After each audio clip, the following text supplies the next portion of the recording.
On retrouve comme tous les matins Xavier Louis qui anime les plus beaux détours de France. On le rappelle, ce réseau qui regroupe les plus belles petites villes de France. Vous les retrouvez sur le site plusbeaudétours.com et dans le guide des 100 plus beaux détours réalisés avec Michelin, offerts dans les villes labellisées. Bonjour Xavier. Bonjour Laurie, bonjour Benjamin. Bonjour Xavier, alors on va redécouvrir ce matin avec vous de magnifiques cités médiévales et belles petites villes qui ont su non seulement garder mais aussi restaurer et valoriser des centres anciens qui à eux seuls méritent le détour. Oui, ce sont des villes qui sont bien réparties sur notre territoire, il faut le dire. Ils font la richesse en fait et la diversité du patrimoine touristique français. On peut en être fier et le label Plus beau détour peut s'enorgueillir de rassembler pratiquement la plupart de ces magnifiques petites villes, je veux dire, où la seule flânerie à travers leurs ruelles est un enchantement. Des villes qui ont été bien restaurées, bien entretenues. Je pense à 3 petites villes d'abord en Bretagne. Dinan, dans les Côtes d'Armor, alors avec un nombre de maisons à pans de bois qui sont toutes plus magnifiques les unes que les autres, c'est un enchantement. Puis un peu de grimpette aussi, puisque oui, tout à fait. Pour remonter du port, ça monte pas mal. Mais c'est très sympa. Fougères, en Ille-et-Vilaine, alors bon, on avait parlé de son imposante citadelle, mais la ville aussi est un magnifique bâtiment.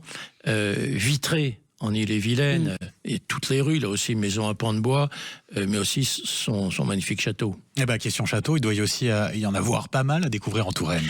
Évidemment, il y a deux magnifiques villes en Indre-et-Loire. Loches, qui est la ville d'ailleurs à l'initiative du label Plus beau détour. Donc Loches, cité royale. Chinon aussi, vraiment un charme incomparable, Chinon.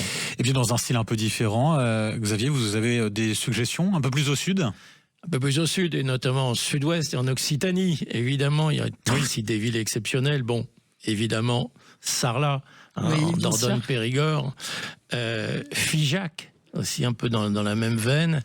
Et puis, peut-être on y pense moins, on en avait parlé pour son marché, mais très jolie ville aussi, c'est la bastide de Villefranche de Rouergue, en Aveyron. Et alors, pour plusieurs de ces villes, vous nous avez déjà parlé il y a quelques semaines des fêtes médiévales qui s'y déroulent. C'est encore d'actualité ou pas ? Alors, sur celles qu'on vient de citer, non, elles ont lieu plutôt en juillet, en règle générale, voire même avant. Mais il y a une petite séance de rattrapage que je vous propose dans une jolie ville médiévale aussi. On avait parlé elle aussi pour son marché, c'est Châtillon-sur-Chalaronne, dans l'Ain. Et qui organise les médiévales en Dombes, c'est le pays des Dombes, le 17 septembre prochain. Donc une date à retenir, 17 septembre à Châtillon-sur-Chalaronne. Et ben voilà, c'est retenu. En tout cas, on récapitule pour ces cités médiévales à découvrir, à redécouvrir. Dinan dans les Côtes d'Armor, Fougères et Vitré en Ille-et-Vilaine, Loches et Chinon, ça c'est en Indre-et-Loire, Sarlat en Dordogne, Figeac dans le Lot et Villefranche de Rouergue dans l'Aveyron. Merci beaucoup Xavier. Et si vous n'avez pas tout noté, on le rappelle, ces villes, vous les retrouvez sur le site plusbeaudétours.com. Vous pouvez choisir votre destination en confiant vos préférences et vos envies à Cicérone. À demain Xavier. À demain.